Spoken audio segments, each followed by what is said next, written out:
everybody, and welcome to Chelsea Grottenbank's Facebook video.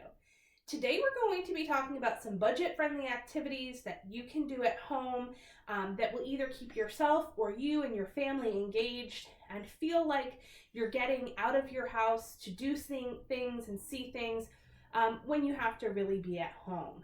So, the first thing that we're going to talk about is the plethora of virtual tours that are out there. I will post the full list in the comments below this video so that you can have the link to go to check out some of the ones that we're going to look at first. But then, feel free to go out and Google search what you would like to see, because chances are you might be able to find that video out there. So the first one that we're going to look at is the International Space Station. We'll just hit play here. Space Station. So we're going into the Russian segment. Be ready. You don't need a passport either.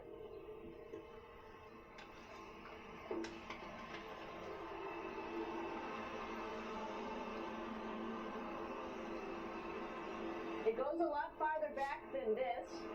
We'll go take a trip and say hello to the boys down there in just a minute. Well, let's do that first, actually, and then we'll go down to the Soyuz at the very end. This is Yevgeny.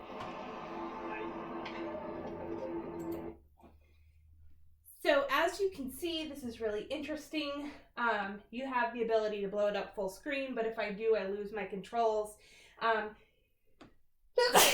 Sorry. And then, you can watch it. There are several videos. You can see down here, there are other videos about different types of things, but it's a really interesting look at what you might see on a space station.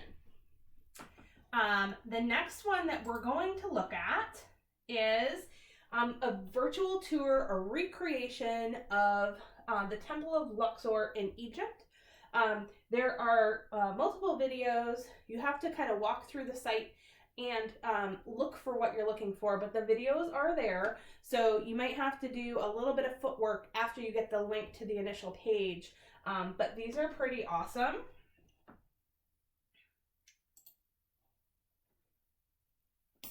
And they're short, so it's really giving you a 3D look of what a temple might look like.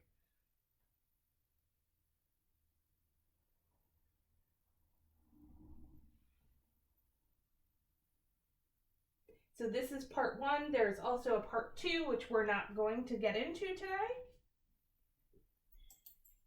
But they're very cool, and I would go ahead and take a look at those. There's also some 3D tours of the existing temples as they are, so you should go out and take a look at those.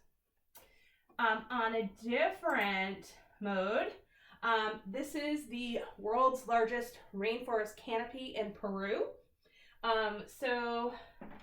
I've kind of gotten a little bit into it so that we're looking at the trees. But this is a 20-minute tour of what you might see in a rainforest in Peru.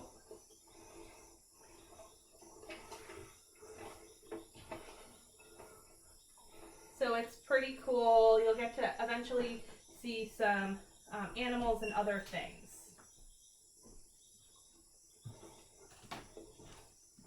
And I have lost my cursor. Oh, there it is. The next thing we're going to look at is a virtual tour of the Titanic. So you can see that I've kind of picked a big variety of things. There's a huge variety of things out there. This is a virtual tour of the Titanic. This is almost 2 hours long. So you could break this up into snippets. You can do whatever you need to do. But this is a pretty awesome virtual tour.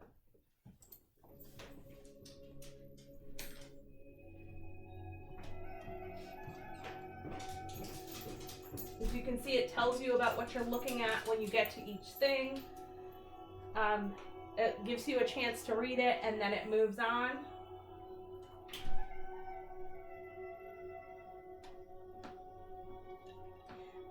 And this is in my link below, so you'll be able to get to see all of this.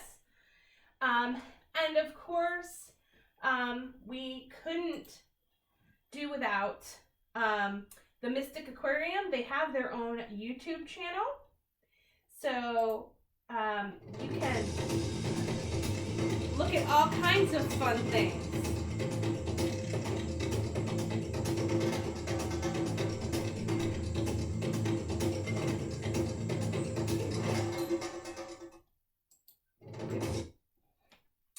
So they have their own YouTube channel. They go Facebook Live a lot. So you should follow them on their Facebook page, and you'll be able to know when they're live, talking about the animals that are there. Their staff is there taking care of the animals. And these videos are a really cool glimpse into what goes on inside the Mystic Aquarium. And it gives kids and adults a really good look at the types of wildlife that you would find there. Okay? Some other things that you might be able to do at home are crafting. Every Friday we're going to be looping in a crafting activity, crafting with Chelsea, and that's an activity. We're going to be using things that you might be able to have already in your home, so you don't have to order supplies. It's something that you can do with your kids. You can feel free to check out that video on Fridays or find them all on our YouTube channel, which we will post also in the links below. And then this morning, one of the things that I did with my older son, he is 17 years old, so he's headed off to college maybe next year. We're not quite sure what he's doing yet, but there will come a time fairly soon that he will be out on his own. So we were doing some baking together. We made some chocolate chip muffins. It was really fun. I let him experiment. He asked if we could add some green food coloring to it because he thought it would be really funny if the chocolate chip muffins were green. So of course I said sure. We experimented with the type of toppings we put on it. He asked if we could make some of the coffee cake topping to go on a couple, so we did that. It's a really great activity, baking with your kids. It brings in all types of different learning styles. So they read a recipe? What's the math on it? Are you just a family of two? Do you not need a big cake? Can you cut that recipe in half? What is the difference? What is half of a cup?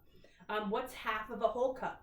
Put the measuring cups out there and show them.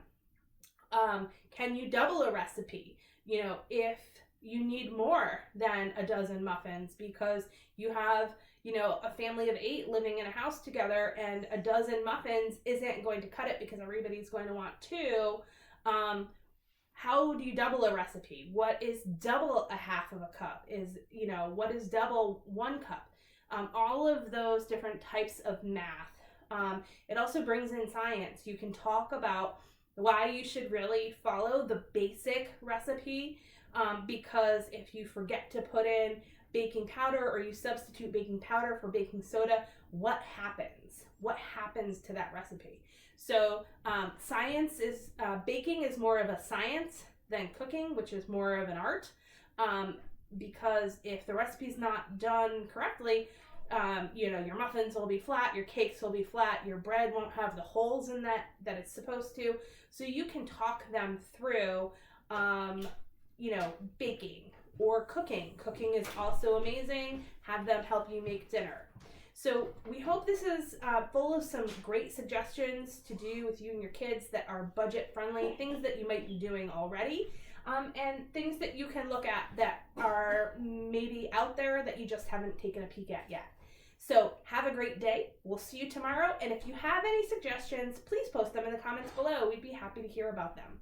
Bye-bye.